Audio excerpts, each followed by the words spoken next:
So this was meant to be a brew day. Unfortunately, here in Northern Ireland, and I think most of the UK, has been enthralled in a prolonged June heat wave, which is great for people with my complexion, I have to say. But I think we're, 3 or 4 weeks into it now.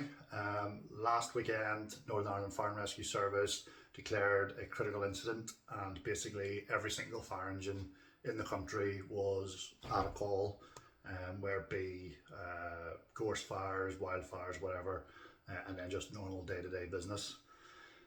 We're not quite at a hosepipe ban here yet. However, with all that going on, I couldn't in good conscience get RO water when I'm wasting, I think it's 2.5 times what I actually get, plus then the chilling, plus then the cleaning.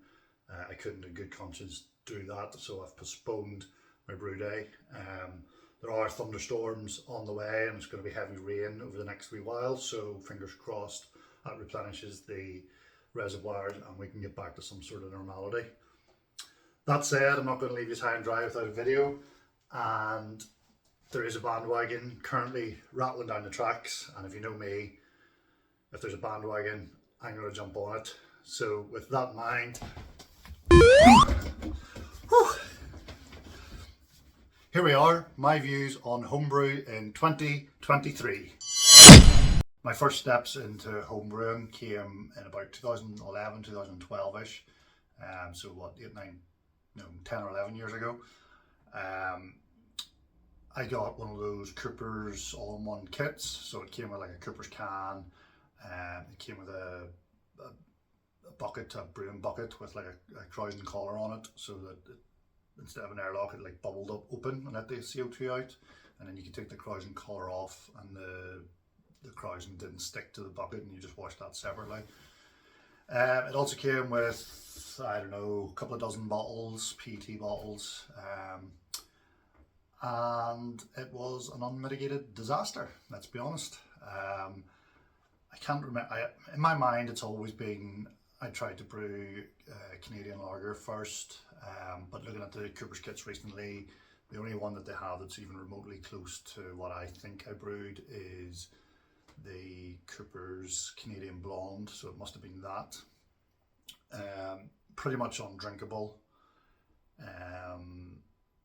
Really pretty disgusting, if I'm being honest. So I didn't drink a whole load of it, like about 80% of it wasn't drunk, it was just stuck into a cupboard and forgotten about.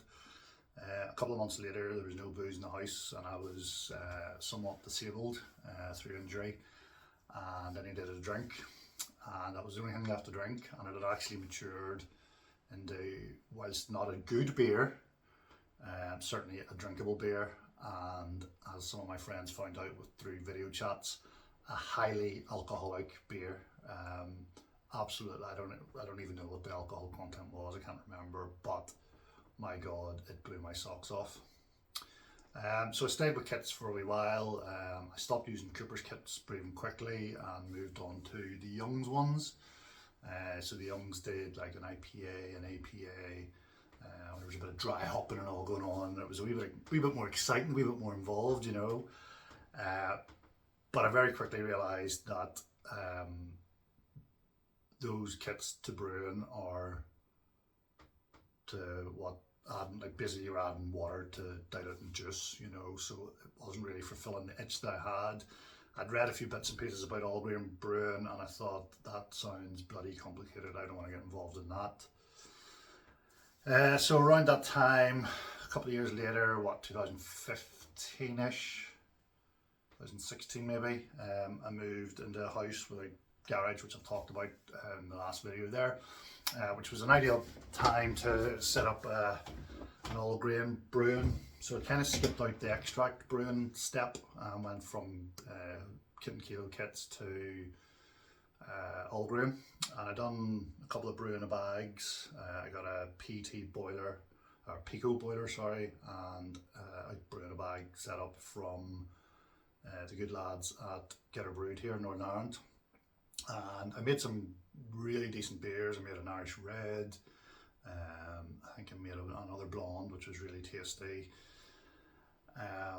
And then at around that time, I started filming myself doing the videos, or filming myself doing the brews, just to see what I was doing wrong, effectively, and that's always been why I've done these videos. And around that time, I started thinking there must be, like, you must be able to find videos of people brewing on YouTube. And if you skip back to 2011, whenever I bought the Cooper's kit, the actual instructions from the Cooper's kit was a YouTube link which brought you to Craig's Tube. I think everybody has seen Craig's Tube, so that mind, I can't even remember what I googled for, but I came up and found the Big Banana. And the first video of the Big Bananas that I watched, I think I've mentioned this before in a previous video, was a video where he is talking about the collapse of the old brewtube official Facebook forum, and I wasn't there for it, so I don't really want to talk about it, but that was the first thing, and I was like, oh, there's a Facebook group as well, I'll click onto that. And then I thought, here, hang on a minute, that boy's accent, that's quite local. So there's local boys doing this? Mind blowing. So my current setup, you've all seen it, I use it all the time, is the Brewzilla 3.1. It's the one you can program step mashes, you can do all cool stuff, but the control panel is right at the bottom of the unit, and it's a bit of a bollocks. It's an all-in-one system. It's a glorified brew in a bag, basically. It's a brew in a metal bag, is how I like to describe it. And I also use, I have a number of different fermenters. I have a couple of buckets that are still in circulation. I have a stainless steel conical with no pressure fermenting. And then I have the new, I don't even think it is the new one anymore, but I have a Brew Fermentosaurus thing, pressure from Kegland, which I use quite a bit actually. I quite enjoy, or quite enjoy is not the right word, but I use it quite a bit for brewing. I do utilize the pressure fermentation quite a bit. And then, as you've just seen there, I've recently upgraded the whole bar setup to a 4 keg Keezer setup. I currently have three kegs on tap, with one waiting to be filled with a beer, which may or may not come soon enough. Primarily, I buy a lot of my stuff from the guys at Get Her Brewed here in Northern Ireland. Keep it local, hashtag and all that. As I think Big Banana mentioned on his version of this video, there is a wee brew shop. It's only about 2 or 3 miles down the road from my house, which is a wee health shop which has a brewing bit in the corner. They previously ran a brewing club and stuff like that, and they were more involved in it when they did that. However, the brewing side of it has decreased quite a bit over the years, and they primarily do the likes of the Young's kits. The last time I was in it, it was like 90% wine brewing kits. But it's handy enough if you want to pick up a wee packet of yeast or something. They do have sort of the the SO4, SO5, you know, your sort of run-of-the-mill yeasts, for want of a better word. You can pick up things like pipe cleaners and little attachment, you know, like just the little things that you don't want to buy from mail order and pay a fortune in postage and packaging. So as I say, I buy most of my big stuff, my grain, etc., from the lads at Get Her Brewed. It is mail order, despite only being down the road. Unfortunately, they don't have a retail shop. Previously they did, you could order and then go and collect it from a shop. However, that relationship has broken down, or Get Her Brewed got too busy or whatever. So they don't offer that anymore. The last time I was speaking to the guys, they did say they were aiming to get that back up and running, either in their own warehouse or somewhere else. But there has been no movement on that for quite some time. So it is a wee bit annoying having to pay sort of 5-10 quid for postage and packaging when it's literally like an hour and a half that way. So it is what it is. Occasionally then I'll buy from the malt miller as well. I think they're the biggest sort of suppliers in the UK, particularly to home brew enthusiasts. Get Her Brewed do a lot of commercial breweries and stuff now as well, whereas I'm not sure, maybe I'm selling the malt miller guys short. So I do use malt miller as well, recipe packs and stuff. They have a wider range of recipe packs. You know, if you want to try and make a clone of a commercial beer, or for example, Dude's Brews Smells Lager is available as a recipe pack now as well. So I like them for that. Then in terms of equipment, it's hard to go wrong with the lads, Johnny, etc. at Brew Keg Tap. That's where I buy all my, well, the vast majority of my Kegland stuff. They seem to be an official stockist for that in the UK. And they're always, like, their customer service is tip top. If you fire them an email, they will reply to you and they will give you advice. And it's usually the good advice, you know what I mean? So I really like those guys. Sorry guys, but I do use AliExpress from time to time. Sometimes even, you know, you've got to weigh it up. Do I need this immediately? I'm happy to pay the postage and package, and you know, sometimes, you know, the prices generally are about the same. Johnny will sometimes run a sale which will tip the balance to him. AliExpress will sometimes, you know, and some of the stuff Johnny doesn't carry, so yeah, so I use AliExpress from time to time. I think potentially I seen it was the Yorkshire brewer bought a few kegs from AliExpress, and they looked at the ticket, so he's buying brand new kegs for the price of the refurbished ones from Brew Keg Tap, so that sort of interests me a wee bit as well. And then just recently, literally in the last week, I did a big order from across my loof. I know a lot of the homebrew channels are big fans of that, particularly in the UK. So I ordered, for me, a considerable amount of hops and about a dozen packets of yeast from them, just for something different. And I have to say, first impressions, you know, absolutely tip top. I got an email, a personalised email from the guys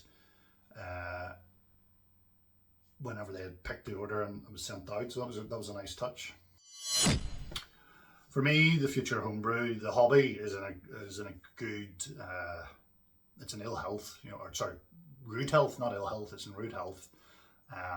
The amount of equipment, the amount of ingredients, the amount of recipes, the software out there it blows your mind. Even in the short time that I've been brewing, the progress has been like this. You know, you look at the sort of hybrid yeasts, Nova Lager, Philly Sour. You look at your Kvike yeasts that are on the market now, Ludra, Voss, Farmageddon, etc.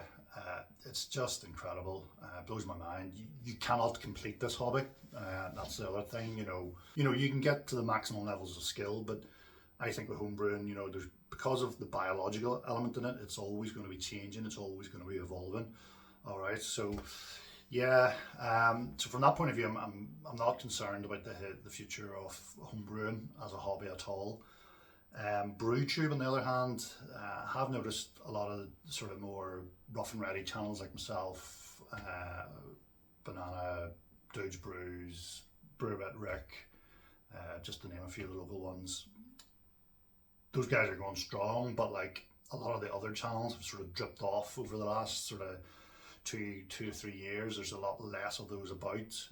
I'm watching more Americans, more Canadians at the moment, you know. And I know Sarah Pantry and Graham Peston done the 28-day homebrew challenge to try and reignite some of that interest, which did go well. But then, like, when I go through my subscriptions, a lot of people's very last video is still that same thumbnail, which is sad. You know, people have lives at the end of the day, and it does take a bit of commitment to record a video, edit a video, put it up on YouTube, try and promote it or whatever. So I understand, and there's very little in terms of return on that time investment.